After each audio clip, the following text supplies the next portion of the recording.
नमस्कार। आप अभी जिस रहस्य की गहराई में उतरने वाले हैं, उसने हजारों साल से भारत के कोने कोने में लोगों को रातों की नींद उड़ा रखी है। तैयार हैं? क्या आपने कभी सोचा है कि महाभारत का युद्ध खत्म हुए 5000 से ज्यादा साल बीत चुके हैं, फिर भी एक योद्धा आज भी जिंदा है? क्या सच में कोई इंसान बिना मरे, बिना बूढ़ा हुए धरती पर भटक सकता है? क्या सच में कोई व्यक्ति माथे पर 5000 साल पुराना घाव लिए खून की बूंदें टपकाते हुए आज भी हिमालय की गुफाओं में रो रहा है? और अगर वो सच में जिंदा है, तो उसने पिछले 5000 साल में क्या क्या देखा होगा?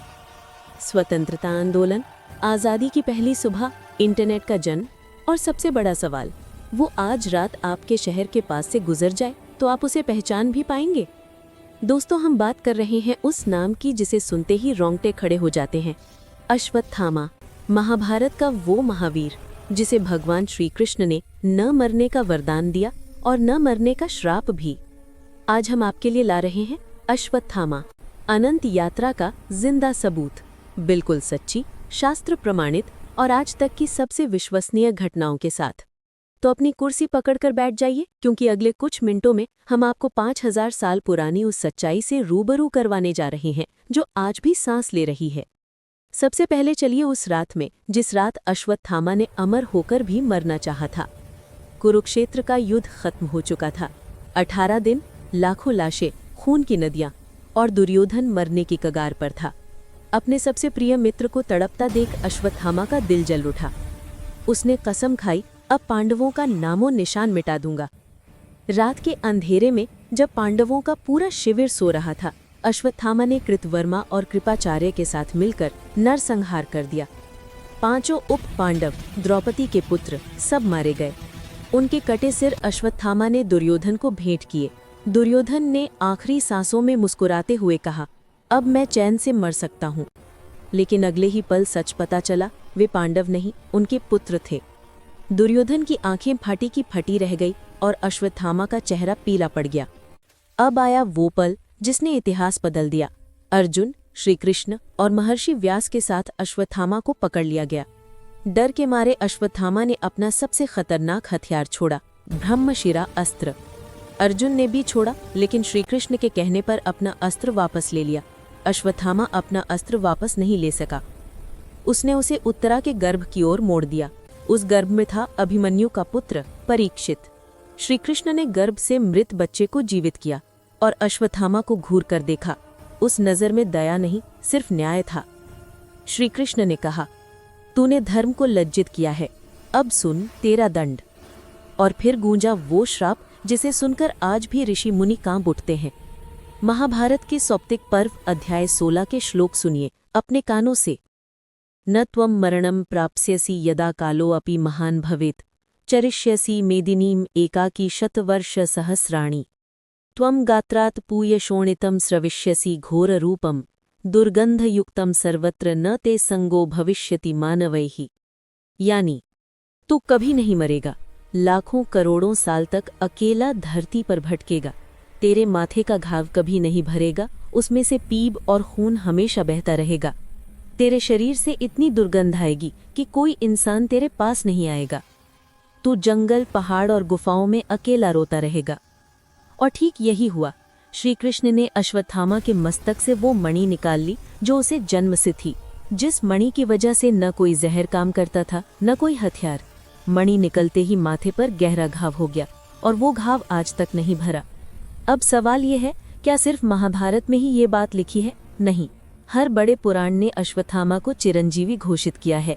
भागवत पुराण, विष्णु पुराण, मत्स्य पुराण, पद्म पुराण, सब में एक ही श्लोक आता है, अश्वत्थामा बलिर्व्यासा हनुमांश्च विभीषणः कृपः परशुरामश्च सप्तैते चिरंजीविनः। यानी ये 7, कभी कभी 8 अभी भी जिंदा है, लेकिन इनमें से सिर्फ अश्वत्थामा ही वो है जिसकी अमरता सजा है, सुख नहीं। अब सबसे रोचक हिस्सा, कल्कि पुराण। कल्कि पुराण कहता है, कलयुग के अंत में जब भगवान कल्कि का अवतार होगा, तब अश्वत्थामा हिमालय से निकलेगा। उसका माथे का घाव अभी भी होगा। वह कल्कि का परम शिष्य बनेगा और अंत में मोक्ष पाएगा। यानी अभी वो इंतजार कर रहा है कल्कि के आने का, और हम सब कलयुग में जी रहे हैं, मतलब वो अभी भी कहीं है। अब तक तो आप सोच रहे होंगे ये सब पुरानी किताबों की बातें हैं, लेकिन अब सुनिए वो सच्ची घटनाएं जो 1900 से 2024 तक हुई और इनमें से कई के गवाह आज भी जिंदा है। पहली घटना 1912 गंगोत्री के पास। महान योगी स्वामी विशुद्धानंद जी, जिन्होंने सूर्य किरणों से सोना बनाया था, अपने शिष्यों को बताया था, मैं एक रात गुफा में ध्यान कर रहा था। अचानक बहुत भारी कदमों की आवाज आई। देखा तो 9-10 फीट लंबा व्यक्ति, माथे पर पट्टी, खून टपक रहा। मैंने पूछा, आप कौन? उसने धीमी आवाज में कहा, मैं द्रोण पुत्र हूँ, मुझे अकेला छोड़ दो, मेरी पीड़ा तुम नहीं सह सकते। और फिर धुएं की तरह गायब हो गया। दूसरी घटना 1940 के दशक में असीरगढ़ किला, बुरहानपुर, मध्य प्रदेश।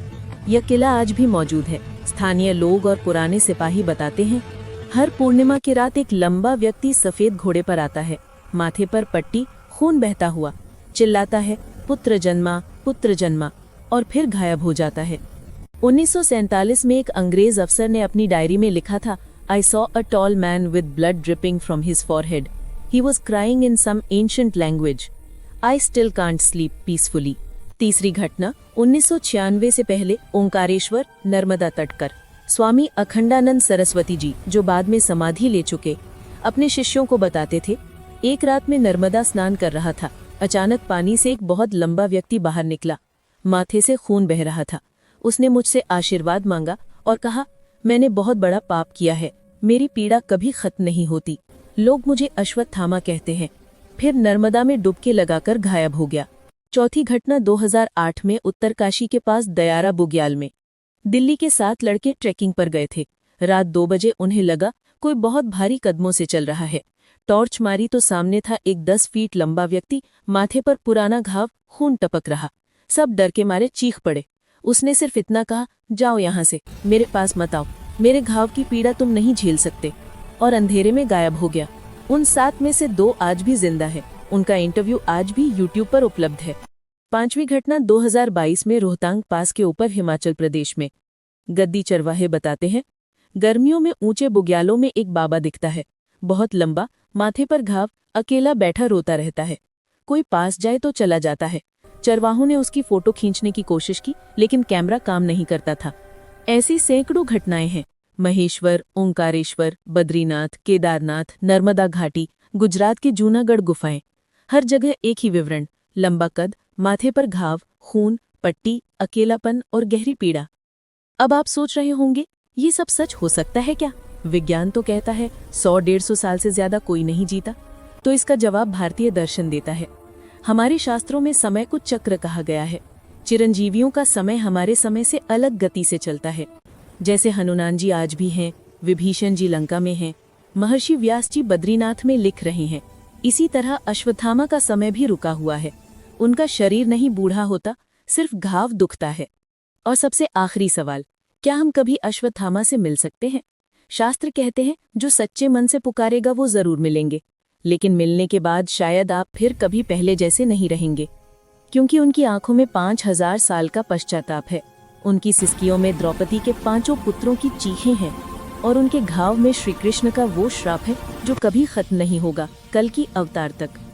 तो अगली बार जब आप अकेले हिमालय की वादियों में हों, या नर्मदा के तट पर रात बिताएं, या किसी जंगल में कैंप लगाएं, और अचानक दूर से कोई भारी कदमों की आवाज आए, कोई गहरी सिसकी भरी जाए, या कोई रोए, मेरा घाव, तो रुकिए, डरिए मत, शायद वो आ गए हों, वो महावीर, वो पापी, वो चिरंजीवी, अश्वत्थामा। और अगर आप सच में उनसे मिलना चाहते हैं, तो बस एक बार मन से पुकारिए, अश्वत्थामा। यदि आप सच में हैं, तो एक बार दर्शन दीजिए। कौन जानता है, आज की रात ही वो रात हो जब 5000 साल बाद कोई इंसान फिर से अश्वत्थामा के दर्शन कर ले। जय श्री कृष्ण, ओम नमः शिवाय। और प्रार्थना करते हैं, कल की अवतार शीघ्र आएं और अश्वत्थामा की ये अनंत पीड़ा समाप्त हो।